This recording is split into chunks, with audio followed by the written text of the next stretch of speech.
everyone. So we are discussing previous year questions of the chapter evolution and the topic adaptive radiation. In today's session we are going to discuss a long answer type question of 5 marks which was asked in the CBSE Board Delhi Examination 2017. So the question is A part, how do the observations made during moth collection in pre and post industrialized era in England support evolution by natural selection? And B part is explain the phenomena that is well represented by Darwin's finches other than natural selection.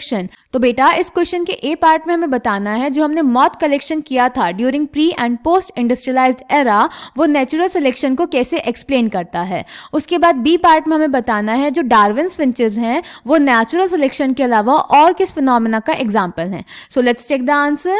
तो बेटा जो natural selection है, natural selection कहता है कि जो species better adapt करेगी वो ही सर्वाइव करेगी नेचर में और उसी की पॉपुलेशन का साइज इंक्रीज करेगा। जो बेटा मॉथ थी ये दो टाइप की थी, डार्क और लाइट। जो प्री इंडस्ट्रियलाइज्ड एरा था वहां पे पॉल्यूशन तो था नहीं, तो इसीलिए जो ट्री का बार्क था उस पे व्हाइट कलर की लाइकेन प्रेजेंट थी जिसके ऊपर जो लाइट कलर की मॉथ थी वो छुप जाती थी और प्रेडेटर को नहीं दिखती थी, जबकि जो डार्क कलर की मॉथ थी वो इजीली विजिबल थी। तो इसीलिए प्री इंडस्ट्रियलाइज्ड एरा में जो व्हाइट मॉथ थी उनकी पॉपुलेशन ज्यादा थी क्योंकि वो प्रेडेटर को नहीं दिखती थी, और डार्क मॉथ की पॉपुलेशन कम थी क्योंकि उनको प्रेडेटर्स इजीली कंज्यूम कर लेते थे। जबकि इंडस्ट्रियलाइजेशन के बाद क्या हुआ, पॉल्यूशन हो गया और पॉल्यूशन में तो लाइकेन ग्रो नहीं करती, तो इसीलिए लाइकेन का लॉस हो गया और जो ट्री का बाग था वो डार्क हो गया।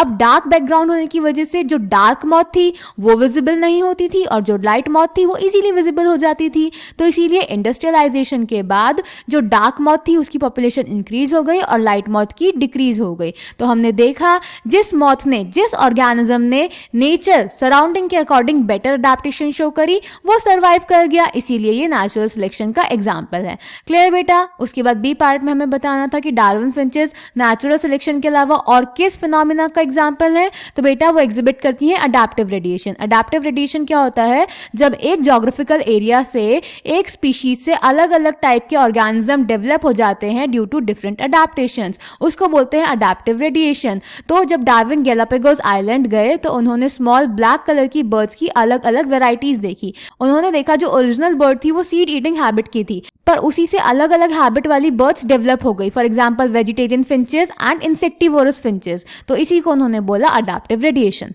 क्लियर बेटा। So the answer is a part, natural selection states that in a mixed population those that can better adapt, survive and increase in population size. In a collection of moths made in 1850s, that is before industrialization set in, it was observed that there were more white-winged moths on trees than dark-winged or melanized moths. However, in the collection carried out from the same area, but after industrialization, that is in 1920, there were more dark-winged moths in the same area. That is, the proportion was reversed. The explanation put forth for this observation was that predators will spot a moth against a contrasting background. During post-industrialization period, the tree trunks became dark due to industrial smoke and soot. Under this condition, the white-winged moth did not survive due to predators. Dark-winged or melanized moths survived. Before industrialization set in, thick growth of almost white-winged lichen covered the trees. In that background, the white-winged moth survived, but the dark-colored moths were picked out by predators. The lichens can be used as industrial pollution indicators. They will not grow in areas that are polluted. Hence, moths that were able to camouflage themselves, that is, hide in the background, survived.